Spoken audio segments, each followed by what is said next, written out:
Hey everyone, welcome back to my channel. If you're new here, my name's Ashley and I run 2 embroidery shops on Etsy. So we talk all about machine applique, embroidery, and Etsy here on my channel. So if that is something that interests you, we would love for you to subscribe to our channel and join us for future videos. In today's tutorial, I'm going to show you guys exactly how I set up on the computer with my software and how I use my Silhouette Cameo 4 to cut fabric that will be used in appliques on my machine embroidery. So I had hinted to this a couple weeks back in a video where I was doing a lot of Uno and dos shirts that are very time consuming to trim on the machine. With the normal, you run your placement stitch, put down your fabric, you run your tack down, then you have to trim everything. And that's normally the best way to do things. But on certain appliques, this can be very time consuming and very difficult to trim. So I'm going to show you guys one that I have recently finished and show you exactly why that's so difficult to trim. So when I hinted at doing a new tutorial on this process, it was this specific design that I had mentioned that on. I do a lot of these Uno and Dos birthday shirts. It was a different colorway, but same exact design. And trimming all of this in between each letter, in between the little open areas in the letters is difficult, especially, like I said, I do this in Uno, Dos, Trace. And it's difficult to trim. And when you have a lot of these to do, that can be very time consuming. So on that specific design, as well as a couple others, if I'm doing multiple of them, it saves me time to set up the file as an SVG and send over to my Cameo to cut out for me. Now, I wouldn't recommend doing this for every applique. Most times it's just faster to just trim it by hand with your scissors in the hoop. But if you're doing something that has a lot of lettering or a lot of intricate pieces, or you're doing a lot of them back to back, then this might be a time-saving option for you. One last thing before we get started today, I'm going to be showing the process on how to do this using Silhouette Pro and a Cameo 4. This can be done with different software. It can be done with different vinyl cutters. I know this will work with Brilliance Essentials. There's an option to do that on there. And then you can also use the same process with Cricut cutter as well. I'm not as familiar with those softwares, so I'm not going to show those specifics on that, but you can take the same basics that I'm going to show and apply that using your software or your cutter. Hey guys, so we are currently in Silhouette Pro, and I have the design that I'm going to use to demonstrate this with pulled up right now. It's this Dos design. I have an order for one this week, so we're going to go ahead and cut the fabric for it. So the first thing you do is you pull your design that you would like to use into Silhouette Pro. You're going to go over to the pane where it shows you each step and click on just the one of the steps for either your placement or tack down. They're the same in this case. I click on that. I make sure it's selected over here in my actual window that I'm going to be working in, and then up here at the top on the toolbar you'll see this little it looks like a little, I don't know, it's probably supposed to be the cutter on the vinyl machine, but if you hover over it, it tells you what it is. It says Save Applique Cutouts. So I'm going to click on that, and it's going to pull up this design here, and it's going to just trace that and give me an SVG to use. Now, the two options you have to save it are as a JPEG or an SVG. If your software doesn't read SVGs, you may need to save it as a JPEG and bring it into your software and trace it.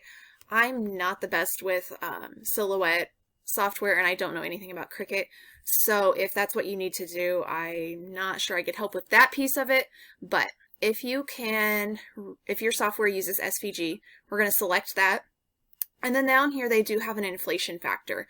So I leave mine set to just the exact same size as that stitch. The only issue with that is that the placement stitch is not going to catch your fabric, which I'm okay with. What I do is I actually place it down, I iron it, and then I just skip the placement stitch, or I'm sorry, the tack down stitch altogether, and don't even worry about it. It's easier for me. It makes more sense to me. But if you want to have a little bit of an overlap, you may want to play with those numbers and get just the exact one that you want. So I'm going to go ahead and click Save Cutouts. And it's going to tell me, give this notice about has been written to the project folder. And you're going to click OK.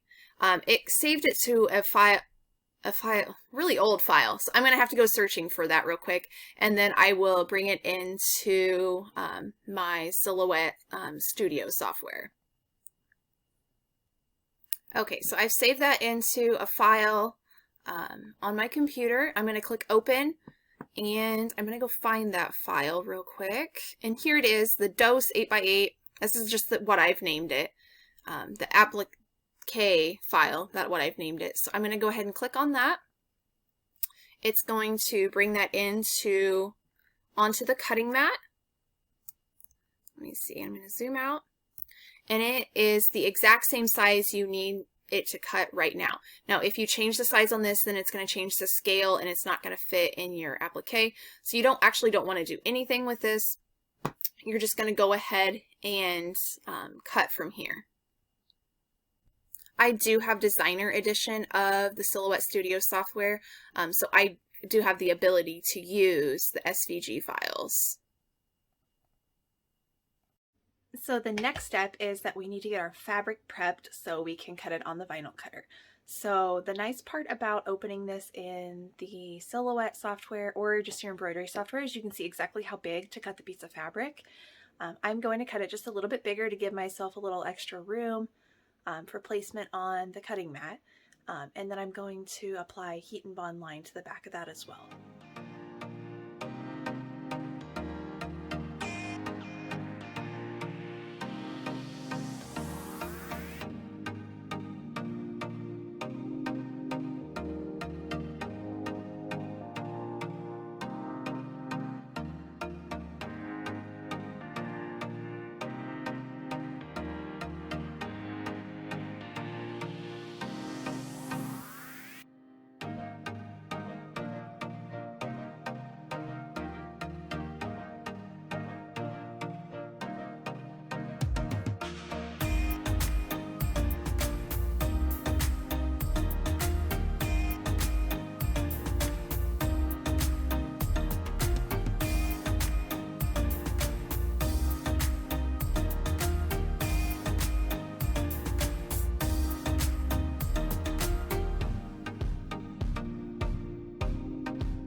So now I have my piece of fabric cut. I needed it at least about 6 1/4 inches by 4 inches. I cut it about 7 by 4 1/2. Like I said, just to give myself some extra room.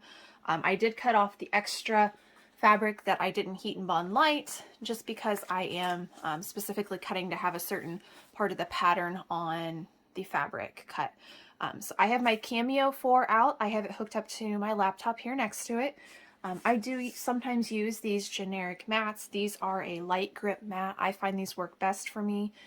If you have regular Silhouette Cameo mats, they're fine. I just like ones that have been used a little bit. They're not quite so sticky and they're not pulling on the back of the paper. So for this, I do keep the backing for the heat and bond light on the back of the fabric while I'm cutting it. And then I'm going to place this on my mat, and then I'll show you guys how I send it over to the machine and then how it cuts.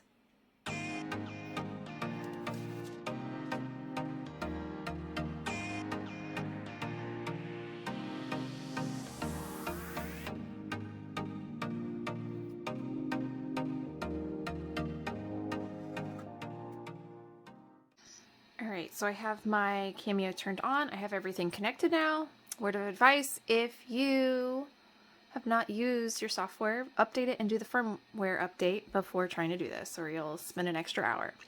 So I'm ready to go. It says ready to load now. My settings, I have to cut the edge, and I select the auto pre-cut, or like preset for thin fabric cotton print. I use the auto blade on here, and I don't really change anything on here, to be honest. I leave it at the force fine. speed's okay, and then just the one pass. I don't do a test stitch, but if you've never cut before, you can definitely do a test stitch, and I'm going to go ahead and click send.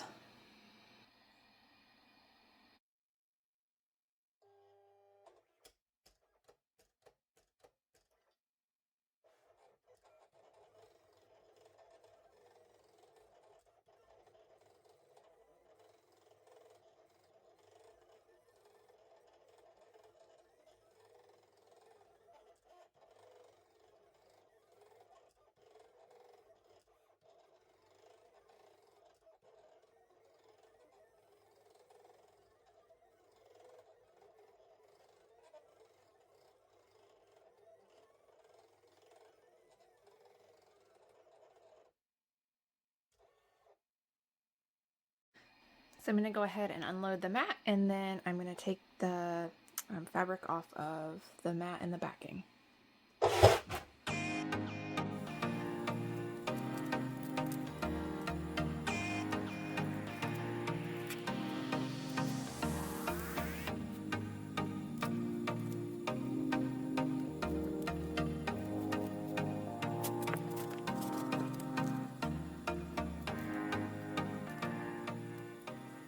Probably noticed that I had a little bit of issue pulling that up. The blade I was using is not very new or sharp, so I either need a new blade or I could have just added a little extra force on the settings menu. Either one would have probably fixed the issue. On these, you want to make sure that speed, though, is really slowed down. You don't want it to cut super fast in order to pull up the fabric as it's cutting. I also don't use the fabric blade. I think there's one now. Maybe, I don't know, but I don't use it. I just use a regular blade. Like I said, I need a new blade, and that's probably why it didn't completely cut in a couple areas. It was literally just one or two threads though that I had to cut manually in each area. So I'm going to go ahead and get the shirt hooped and the design going on the machine, and I'll show you how I place the pre-cut fabric down as the applique.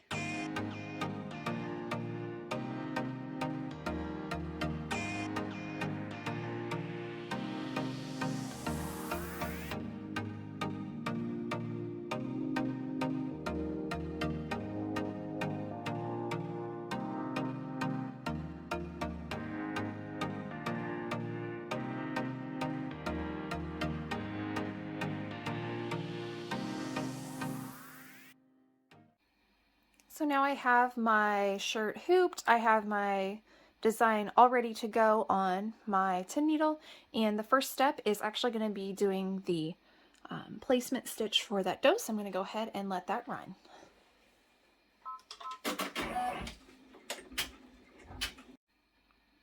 So here I have run the placement stitch. This is where it might differ depending on how you choose to cut your fabric. I did not do an offset. I cut it exactly the same so it matches up with these lines, because I like to take this over to my iron now and just iron those down and skip the tack down stitch altogether and go straight to the satin stitch. If you do an offset where it's going to overlap just a little bit like it would if you would have cut the fabric by hand after the tack down stitch, then you want to go ahead and place your fabric here and run that tack down stitch and make sure everything's lined up. But for me, it's easier, instead of lining things up correctly, is to just cut it exact and iron it on immediately. So now we're at my ironing station next to my heat press. I use just a standard home iron. I would love to get one of the smaller Cricut easy presses, either the mini one or one of the smaller ones that'll fit inside this hoop really well. But for now, my iron works perfectly well. I do use Cricut Easy Press press pad though, and I have this linked in my Amazon shop for you guys. So I just put my shirt there, make sure it's not wrinkled in the back so I'm not ironing over wrinkles. And this specific design came out in two pieces, this and then the O and S are together. I'm going to do them one at a time. And I just place them down. You can kind of see where the stitches are. And just give them a quick press with my iron.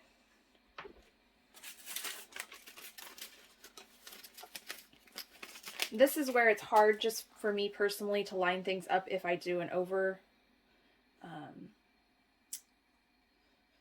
cut them to where they're larger than the actual design. I like doing this because I can see exactly where it goes. That's perfect. And the nice thing is on satin stitches, you kind of get a little bit of leeway on there for exact placement. So those are all ironed down and pressed. They're not going to move. I'm going to take this back over to my machine and let the rest of the design run now, just like you would a normal applique. And so since I already have my fabric placed down and exactly where I need it, I'm going to go ahead and skip this next tack down stitch for the dose and go to the hat. I'm going to do that as a traditional applique because it's super easy to cut. It's just a simple shape. And then I will show you guys when this is finished. Here's our finished shirt that we cut out the fabric for, just the dose shirt. So like I mentioned previously, I really save this process for shirts where it's very difficult to trim, like with lettering on these like Uno, Dos, Tres shirts, as well as if I'm cutting out like applique names or monograms, or I'm doing multiple of the same thing that's difficult to trim. I definitely reserve this process for that. It's not the quick and easiest, but if you're doing a lot, it can save you a lot of time with intricate cutting. So I hope this was helpful for you guys today. Thanks so much for joining us. If you'd like to see future content from our channel, including a lot of applique and Etsy related tutorials and work with me vlogs, we'd love to have you subscribe to our channel, and I will see you guys next time.